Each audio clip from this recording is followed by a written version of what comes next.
The courtroom was a place where sound was supposed to matter. The shuffle of papers, the measured cadence of law, the punctuation of truth in a world of arguments. But on that morning, sound had abandoned the room. The air itself seemed to hold its breath. Dust floated through columns of pale sunlight, drifting like lost seconds, suspended between judgment and mercy. At the center sat a child, small enough that her legs did not touch the floor. Her name was Mira, and in a room filled with people who lived by words, she had none. Her silence was not the comfortable kind born of shyness. It was the heavy, sealed kind, like a door that had been shut too long. She clutched a cloth-bound storybook, its corners worn soft by years of turning and returning to the same pages, stories she no longer asked to be read aloud. A pink dress brushed against the edge of the witness stand, stars stitched into the fabric, catching the light in small bursts of defiance. It was the only bright thing about her.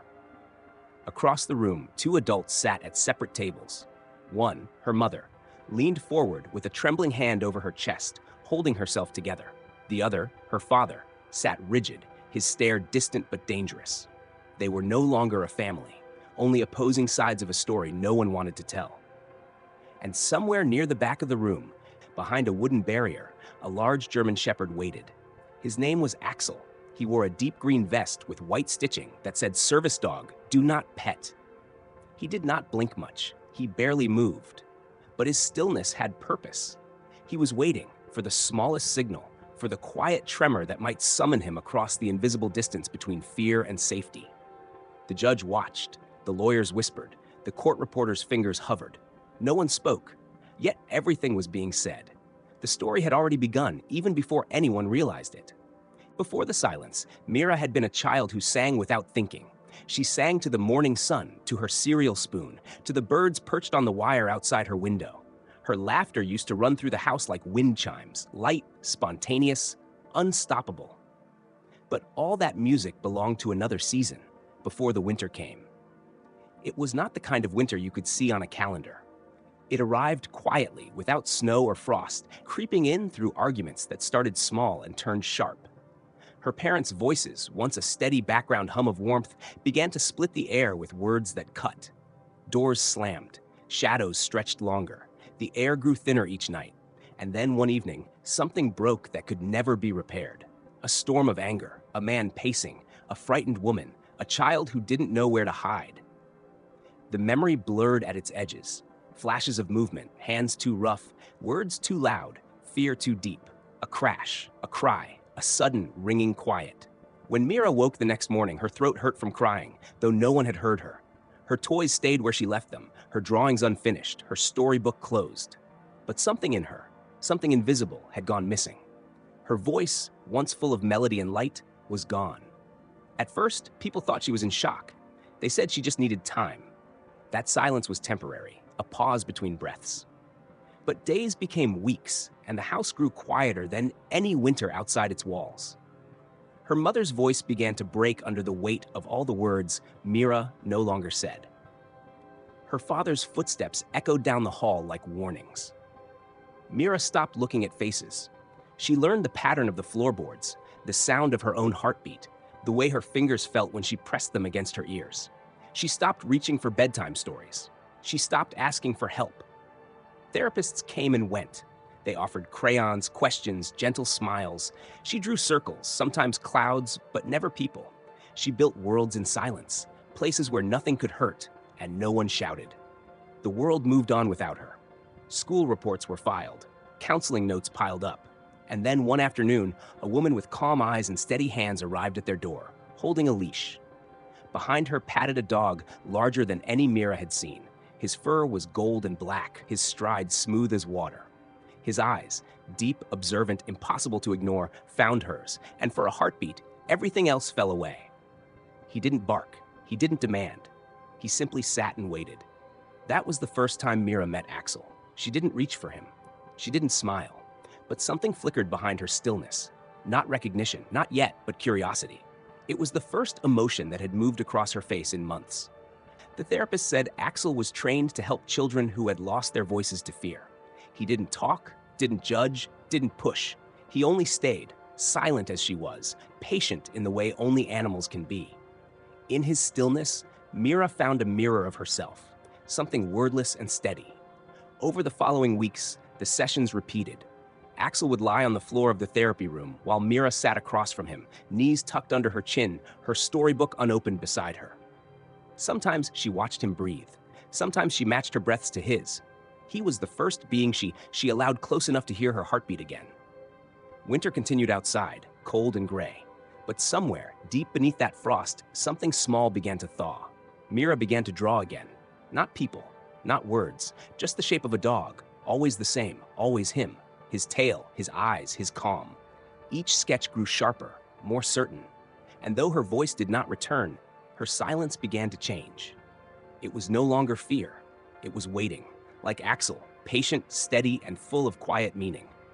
By the time the court summons arrived, the one that would decide where Mira would live and with whom, she had not spoken for nearly a year and a half. But Axel stayed. Every session, every quiet morning, every sleepless night. His presence had become a promise that even if she could not speak, someone would still listen. The world outside thought she was broken. Axel knew she was building herself again, one heartbeat at a time. The therapy center stood on the edge of the city, where noise softened into the hum of wind and the occasional song of distant traffic. Its garden was small but alive, lavender brushing against the walkway, morning dew clinging to the grass, the air trembling with the faint scent of earth.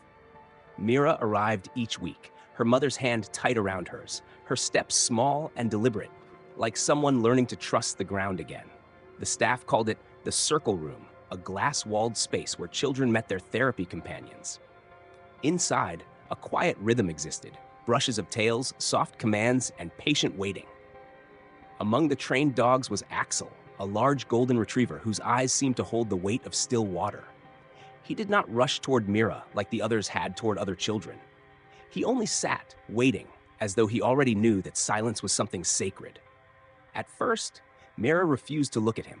Her small hands clutched the sleeve of her jacket, her body angled away. The therapist placed a small blue ball near her feet, then another in front of Axel. The dog watched, unblinking, until Mira moved. When she nudged the ball with the tip of her shoe, Axel responded not with movement, but with stillness, a mirrored reflection of her restraint. In that fragile stillness, something invisible connected them. The following sessions unfolded like a slow thaw. One week, she sat closer. The next, her fingers brushed his fur. By the third, she had placed her palm against his chest, feeling the rise and fall of his breath, steady, unhurried, alive. Axel never broke the rhythm. He breathed for the both of them. Outside the glass walls, her mother often cried quietly, unsure if progress meant healing or merely survival. But inside, the child and the dog built their own language, one without words. When Mira began to draw again, her first sketch was of Axel. His fur was rendered in golden shades, his eyes dark and deep. The paper trembled under her hand, but the line did not break.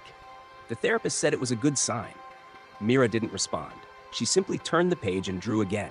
This time, herself sitting beside him under a tree, both looking at something unseen in the distance. Days became weeks. Seasons turned. In the therapy garden, Axel would lie down beside her, his head resting against her knee. When she trembled, he did not move. When she reached for him, he leaned in closer. She began to hum, the faintest vibration of sound, fragile as a breath.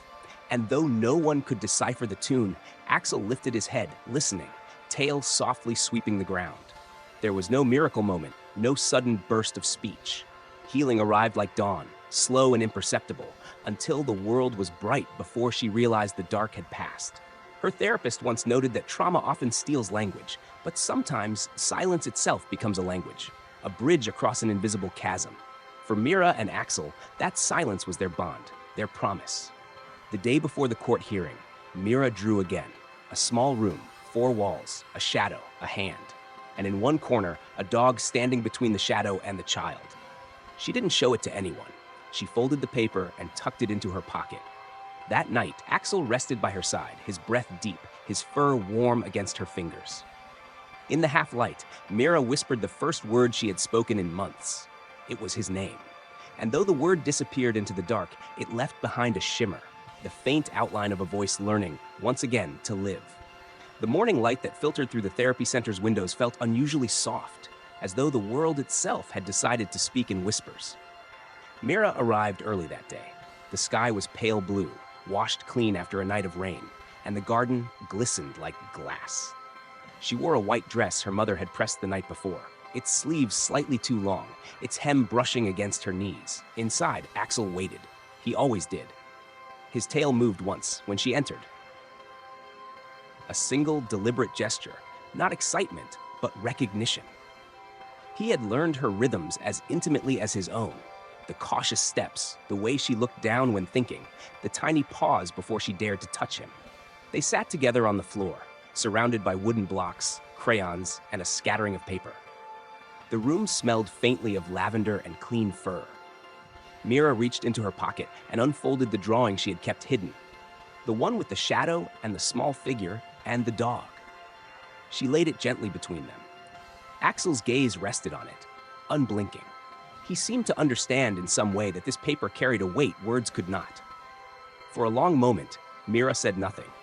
She picked up a crayon and added something new, a faint light behind the shadow, thin as a thread, stretching toward the girl. Then she set the crayon down and breathed. The therapist, watching quietly from across the room, took a single note in her book. She added light. In the following days, Mira's world began to expand. Her gestures grew stronger, her eyes steadier. She spent longer hours outdoors, sitting on the grass while Axel lay nearby, his head tilted slightly as if listening to the wind. Sometimes she hummed, sometimes she drew, sometimes she simply sat, but always with him beside her. There was something sacred about their silence. It wasn't emptiness anymore. It was space. Space where safety could take root. Yet, as the court date approached, the adults grew restless. Papers moved across tables. Voices rose behind closed doors. Her therapist spoke in soft urgency with her mother. And though Mira didn't fully understand the words, she sensed the tremor in the air, the expectation that something was about to be demanded of her again. That evening, the sky bled into dusk. The garden turned silver under the first stars. Mira sat with Axel by the gate, her hand buried in his fur. The world felt fragile, as though a single sound might shatter it. She thought of the room she had drawn, of the shadow that had once loomed so large it seemed to swallow her whole. Now, when she closed her eyes, she could still see it. But she could also see Axel standing in front of her, unmoving, his body forming a wall of light and warmth. Some memories don't fade. They transform. They stop being cages and become doorways. Painful, yes, but leading somewhere else. The next morning, Mira woke early. Her mother found her sitting on the floor beside the bed, brushing Axel's fur with careful, deliberate strokes. The dog's eyes were half closed, his breathing calm. Mira's hands were steady. Later, when the car arrived to take them to court, she carried with her a small stack of drawings tied together with a red string. She held them like one might hold a secret that was finally ready to be shared. Axel rode beside her, his head resting near her knee, his reflection gliding along the car window as the city passed by in a blur of light and motion. It wasn't courage that filled the silence between them. Not yet. It was something quieter, something waiting to bloom. The courthouse stood like a cathedral of marble and glass, its hallways echoing with the slow murmur of footsteps and the dull rustle of papers. Light poured through tall windows, cold and white, falling across the polished floor like frozen rain. Mira's hand trembled slightly in her mother's as they walked, her small shoes clicking softly against the stone. Axel padded beside her, leash loose, his presence steady and unhurried, a golden warmth in a place built from cold geometry. Inside the courtroom, the air felt heavy, too clean, too quiet, as though sound itself feared to linger. People moved with careful restraint, their faces shaped into masks of professionalism and control. The judge sat high behind the bench, robes pooling like dark water. Mira's therapist was there too, her eyes a soft encouragement behind her glasses. When Mira took her seat beside Axel, the hum of whispered conversations faded. Even the ceiling fans seemed to slow. Her drawings, tied with the red string, rested on her lap. She held them tightly. The questioning began. Voices rose and fell around her, careful, polite, but sharp beneath the surface. Grown-ups spoke of evidence, memory, truth, fear. Their words filled the room, but none reached her. She stared at the polished wood of the table, tracing faint scratches with her finger. When her name was called, she didn't look up. Her therapist gave a small nod. Mira loosened the string and laid the drawings on the table. Each page was a fragment, small, trembling, but clear. The shadow, the room, the child, the hand, the dog standing between them. The final one showed the same scene again, but with light breaking through a window, washing away the darkness. She did not speak. She did not need to. A murmur spread through the room, soft at first, then deepening into a current of recognition. The story unfolded without sound, without explanation. The child's silence had become language, one that pierced through procedure and doubt alike. Axel, as if sensing the weight of the moment, shifted closer to her. His head brushed against her arm. Then, without warning, a sharp bark split the air. Clear, sudden, alive. The sound echoed off the high walls, startling everyone. For Mira, it wasn't just a bark. It was a sound she had been waiting for. The signal that the silence had done its work. She turned toward him, and in her eyes, something changed.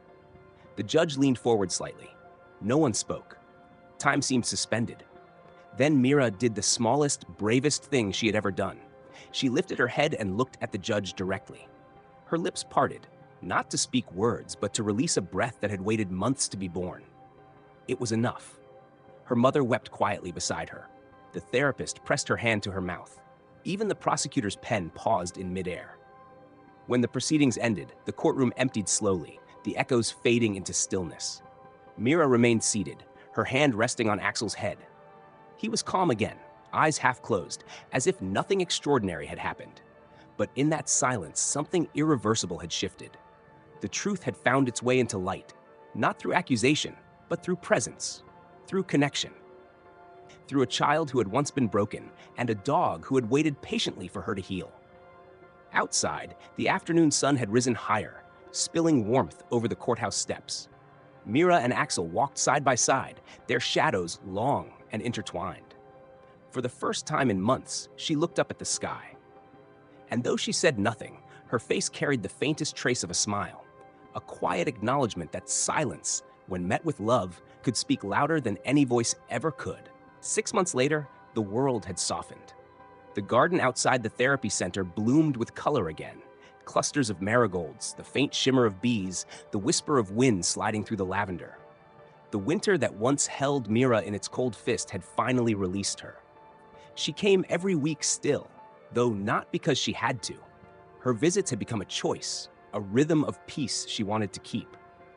The circle room was different now, not just a place of recovery, but of return. The air was lighter, touched with laughter from other children, the shuffle of paws on the wooden floor. Mira was taller now. Her hair had grown longer, her steps more certain. She carried her sketchbook wherever she went, the same one that had once been filled with trembling lines and broken shadows. Now each page carried color. Trees, skies, faces, light, and Axel, always Axel at her side. His muzzle had begun to gray slightly, the first soft sign of time. Yet his eyes still held the same quiet knowing, that deep calm that had once saved her. He followed her, not out of duty, but devotion, the kind that no command could ever create. On some days, Mira would sit beneath the old oak at the edge of the garden. The light filtered through the leaves in waves, dappling her face and Axel's fur. She would open her sketchbook, lay her crayons beside her, and draw. Sometimes other children came, asking her what she was making. She would smile, a real, full smile, and simply turn the page for them to see. The pictures told stories. A little girl and her golden dog beneath a blue sky, their reflections rippling across a pond, a house surrounded by warmth instead of fear, a sun that never hid behind clouds. The therapist, watching from the window, often thought how extraordinary it was, how healing had not returned Mira to who she was, but had transformed her into something new, stronger, quieter, whole. One afternoon, a storm gathered in the distance. The sky dimmed, wind bending the trees. Most children were brought inside, but Mira stayed beneath the oak, unmoving. Axel sat beside her, his fur ruffled by the rising breeze. She closed her eyes and listened, to the thunder, to the air, to the sound of her own breath. For a long time, silence had been her prison. Now it was her prayer. When the rain began to fall, Axel nudged her hand. She opened her eyes, smiled, and whispered, barely audible, but clear, "It's okay." The dog leaned into her, pressing his weight against her side. They stayed that way until the rain softened, until the scent of earth filled the air again. Later, when the clouds finally broke and sunlight poured through, Mira looked up. The light wasn't blinding anymore. It was gentle, golden, the color of a promise kept. She reached out her hand, letting the sun warm her palm. In that quiet, she remembered the courtroom, the drawing, the silence that had once carried her truth. But the memory didn't hurt anymore. It only glowed, like a lantern guiding her forward. And somewhere deep inside, beneath all the scars and softness, she knew Axel hadn't just helped her survive. He had taught her how to see, how to listen, how to breathe, how to live without fear of silence. As the day faded, the garden shimmered under the returning light. Mira stood, brushing the damp grass from her dress. Axel rose beside her, tail swaying gently. Together, they walked toward the gate, their shadows stretching long and golden across the earth. No words were spoken. None were needed. Because sometimes, the truest sound of healing isn't a voice at all, but the quiet heartbeat of sunlight returning to the world.